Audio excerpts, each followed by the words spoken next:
Today on this Sonic Obsession, some Bob things.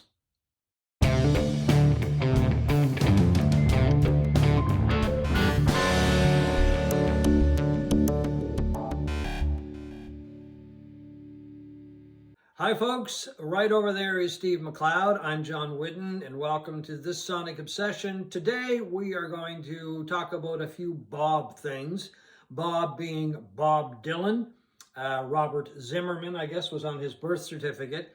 Anyway, center of attention lately with a new movie about his early career. Also, it is the 50th anniversary of Blood on the Tracks, and a lot of people consider that his best album. I don't. I do. But I consider it a very good album. Steve does. We'll get to that in a little while. And also, a little information on an art gallery I was at recently when I was in London. Anyway, we'll close off with that. To get things rolling, A Complete Unknown.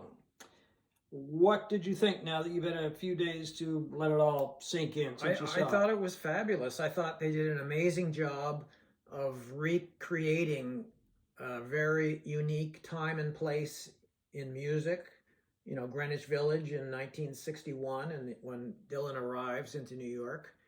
I thought Timothy Chalamet did just an absolutely unbelievable job of portraying Dylan. He sounded like Dylan. He actually played and sang in the movie. It wasn't lip synced or dubbed or anything. It was live performing. Yeah, you saw Dylan. You didn't see Timothy Chalamet. No. That's what happens so often in movies, I find. You end up seeing the actor, not the person the actor is playing. Imitating somebody. Yeah. And I mean, obviously, Timothy Chalamet was imitating Dylan, but he looked, sounded like him, dressed like him, same hairstyle, everything was perfect.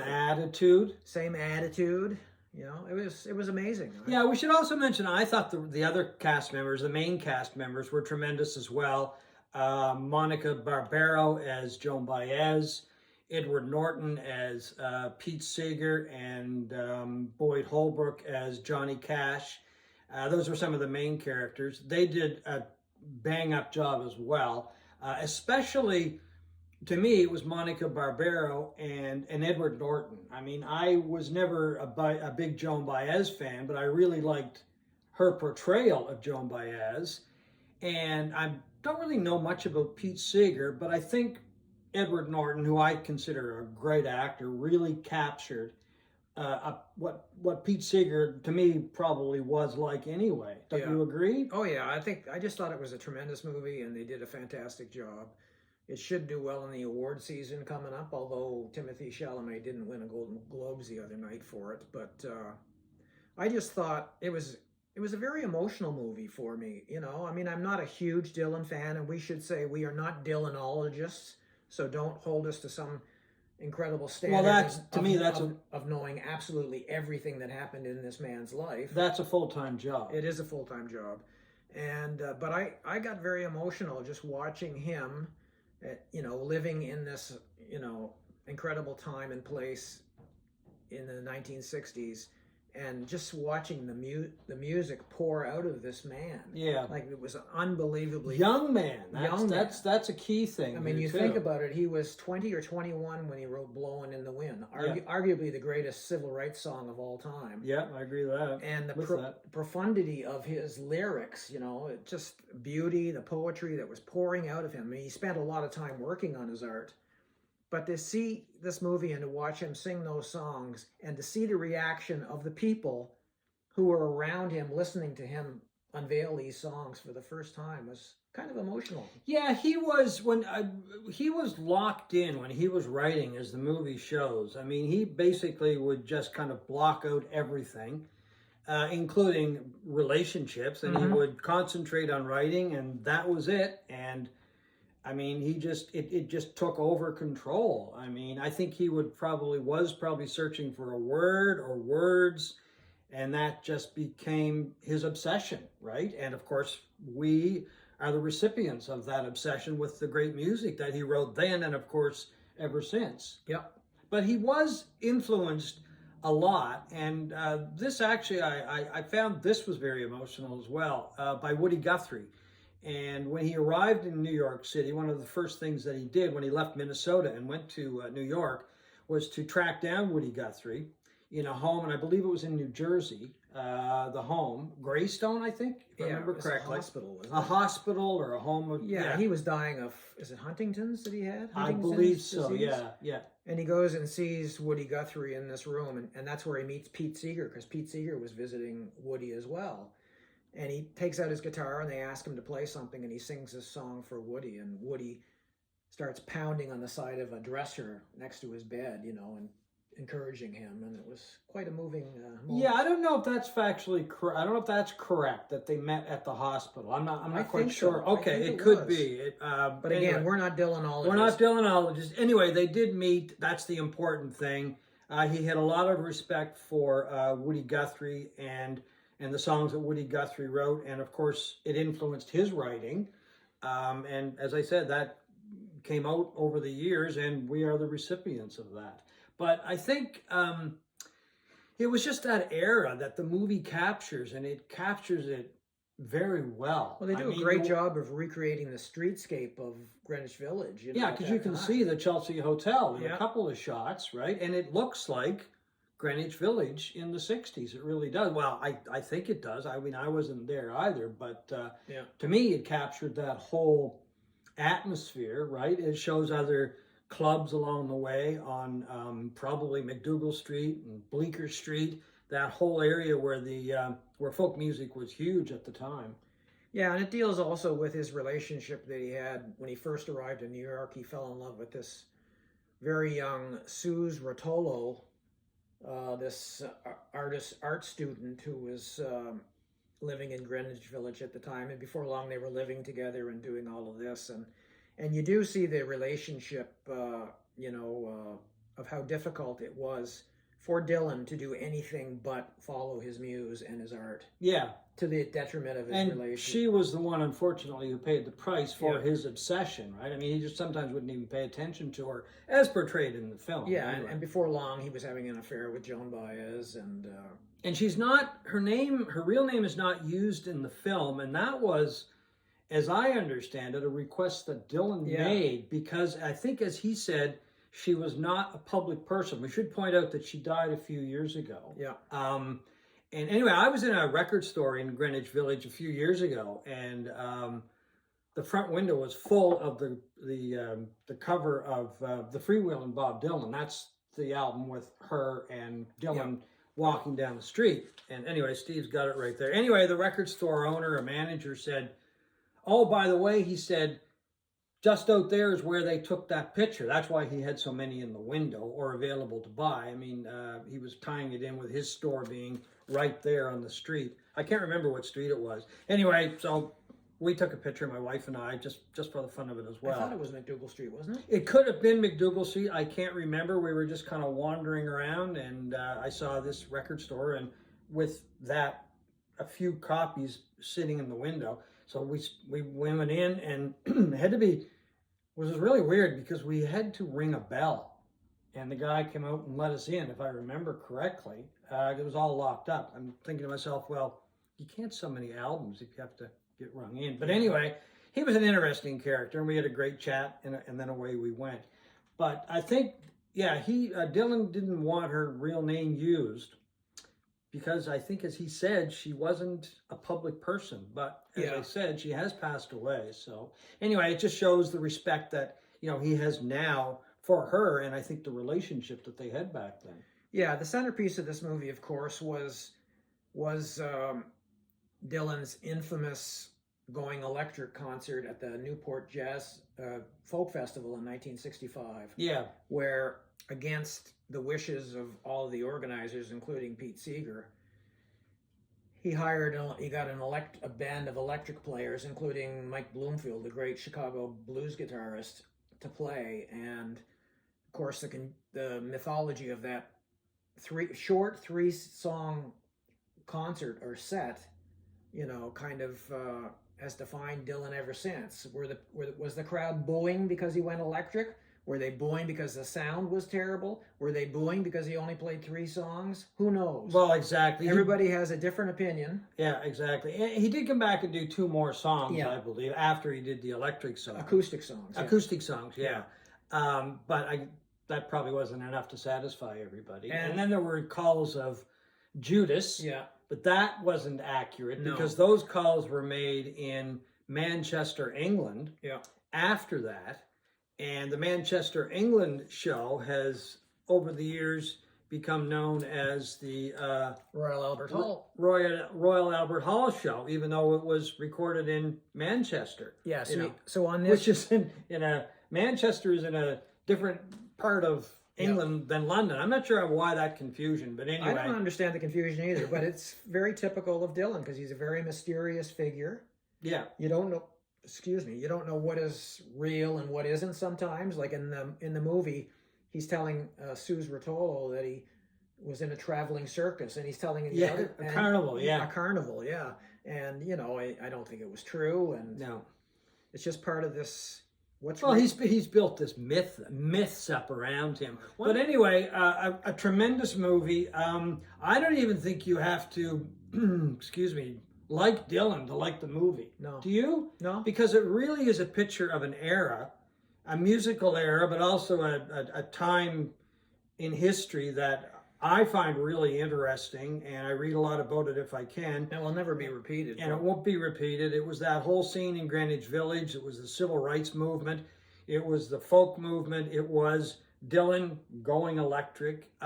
There's all these things come into play in that film, which make it really good. So as I say, I don't think you really have to like Dylan to really enjoy the movie. Yeah, well, one of my sons came with John and I to watch it, and he's not a Dylan fan per se, although he's been listening to Dylan. He recently walked across Arizona and New Mexico and was playing a lot of Dylan on his earbuds, you know. Okay. But he didn't know much about the guy, and he loved the movie as well. It's a great movie. You should see it. We should move on now to Blood on the Tracks. Yes, Blood on the Tracks turns 50 this year. Yeah, released on January 20th, 1979. Okay. 75, rather. 75. You think it's his greatest album? It's my favorite Dylan album. Okay. And also I think it's, well, is it his greatest? I don't know. But it is my favorite Dylan album. I like the album a lot. I've liked it since the first time I've heard it. It's not my, I don't think it's his greatest album. Is it one of my favorite Dylan albums? Yeah, I'd probably have to say it is. It really is, you know. Where is it? Do we have it here somewhere? Yeah. Oh, it's right here. Sorry. There it is. I was hiding it down here. Yeah. There you go. There you go. Did you know that this is actually a photograph? This was a photograph that was taken with a telephoto lens by a photographer at Maple Leaf Gardens in Toronto during a concert. I did read that, yes. And then it was painted and illustrated over top of and with watercolors or whatever they did. Yeah, I just think it's a wonderful album, and it is the album that got me into Bob Dylan, really. It was sort of my entry Dylan drug, I guess. I mean, I knew Dylan, and my brother had a Nashville Skyline on vinyl when I was little, and I played that a lot because I still really like that album. But this opened my eyes to Dylan and made me explore further into Dylan and go back through his catalog and all that stuff, and made me quite a large fan of Dylan, certainly in the 1970s and 80s and into the 90s. I just think it's a perfect album. You know, it's supposed to be, you know, the breakup album. Yeah, between he and Sarah, yeah. His wife, Sarah. Dylan, of course, denies that, but you can't believe anything he says. Yeah. Jacob Dylan, his son, who was the front man in the Wallflowers, said when he listens to Blood on the Tracks, it is the sound of my mother and my father. Yeah, I've read that, yeah. So, I mean, I'll take... Well, let's take Jacob at his word, right? Yeah. Yeah, there's a lot of songs on there about relationships. I mean, that's for sure. And Dylan, I mean, he probably wouldn't admit it anyway, right? Yeah. I had a painful breakup when I was in my 20s, and that was the album that I turned to a lot. It was a very depressing album. But I don't find it that depressing, to be honest with you. In fact, one of my favorite Dylan songs is on the album, and it's Lily Rosemary, and I always want to say the Joker of Hearts, but it's the Jack of Hearts. Mm-hmm. I just find that is an incredible song. It's very cinematic, right? You kind of have to use your imagination and kind of get an idea of what some of these characters look like in the song. And it is one of those songs that, to me, it's like a precursor to my favorite Bob Dylan song, which is Brownsville Girl, which is another song that is very cinematic. You're trying to, when I listen to the song, picture what these people look like and that kind of thing. So anyway, so Blood on the Tracks is 50, a great album. Yeah, it was an album that he recorded initially in 1974, did a test pressing of it and started playing it for people, and the reaction was kind of lukewarm. Yeah. Like his brother David Zimmerman said it was too spare, and I don't know if he played it for Robert Christgau, the music critic, or he just managed to get a copy of it and hear it, but he said the same thing. So Zimmerman convinced his brother to go back into the studio in Minneapolis. Yeah, he was there on Christmas break, I believe, or Christmas holiday. And he re-recorded 5 songs, and that was the album that came out. I'm not sure the breakdown of what songs came off of what sessions. Again, Dylanologists would know all of that stuff. Yeah, Eric Weisberg, who is probably best known for the song Deliverance, he and his band played on the initial sessions. And I think Buddy Cage played on the initial sessions as well. And Buddy Cage was a fine steel guitar player. He played with Ian and Sylvia and the Great Speckled Bird. Then he went on to play with the New Riders of the Purple Sage. And I think they were on the initial sessions. And then all these guys, when they went to Minnesota, played on most of the tracks that came out on the album, and apparently were just paid union scale, didn't get a gold album for their work, didn't get any royalties. So anyway, I mean, come on, Bob, the least you could have done was give them a little bit, right? But anyway. Yeah, and when he first went into the studio, he went into R&R Studios in New York, which was the old Columbia A studio, which is where he recorded his first 6 albums. He went in there with Mike Bloomfield and some other people, and Bloomfield just didn't work out. He was saying he couldn't. Dylan was moving so fast. Yeah. One of these guys like Neil Young that wants you to learn the song immediately and play it, once or twice and record it, and it just wasn't working out. So Bloomfield doesn't appear on this album when he did appear on like Highway 61 and albums like that. So anyway, that is our kind of a look at the new film and our quick look at Blood on the Tracks. So let us know what you think. Make a comment. What do you think of Blood on the Tracks? Is it Bob Dylan's best album? Is it your favorite Bob Dylan album? Can I just interrupt for a second? Sure. You and I have talked about this before. We were avid readers of Rolling Stone magazine, and I want to know if anybody remembers this like I do. When that album came out, there were a couple of reviews in Rolling Stone in the one issue by John Landau, who went on to become Bruce Springsteen's manager. And the other one was by Jonathan Cott. And Landau didn't really care for the album. Cott did. But I recall that issue of Rolling Stone having a number of people talking about this album, whether it was other critics or musicians of the time who were talking. I just remember it being kind of filled with a lot of reviews of this album. That's kind of the impact that it had when it came out, even though the reviews were kind of mixed. I read Rolling Stone every 2 weeks. I mean, I had a subscription for years or bought it at the newsstand. I don't remember that, but that doesn't mean anything because that's a few years ago, right? Yeah. So anyway, so let us know. Okay. And anyway, I just want to mention very quickly, when we were in London in the fall, we were out strolling, we being my wife and and we were I think it was in Soho. It was in that area anyway. And we walked into this gallery, and I just want to share this because we're on obviously talking about Bob Dylan, and it's called Castle Fine Art. And they deal in Dylan prints. And we were just blown away by some of these prints that they had. And we were very tempted to buy one as an investment, but anyway, we didn't. They're not. You have to have a little bit of money to buy them, but the quality of some of his work is incredible. I mean, I've seen some over the years. Like, I mean, obviously, Self Portrait of the album jacket was Dylan doing Dylan, but I was really blown away by the quality of his work. Well, you showed me a picture of one, and Yeah, and so anyway, it's Castle Fine Art. I think it was Castle Fine Art, and it is in London. And I'm sure if you go to the website, there's all kinds of prints up there, or more information anyway, because I'm sure a lot of people might be interested in looking at them, or perhaps even getting one. That's our few things about Bob today. And we'd love to hear what you think about the film, Blood on the Tracks. And if you've seen some of those prints that I was talking about, love to hear what you say about those as well. So please leave a comment. So for Steve McLeod, I'm John Whidden, and thanks for watching this Sonic Obsession.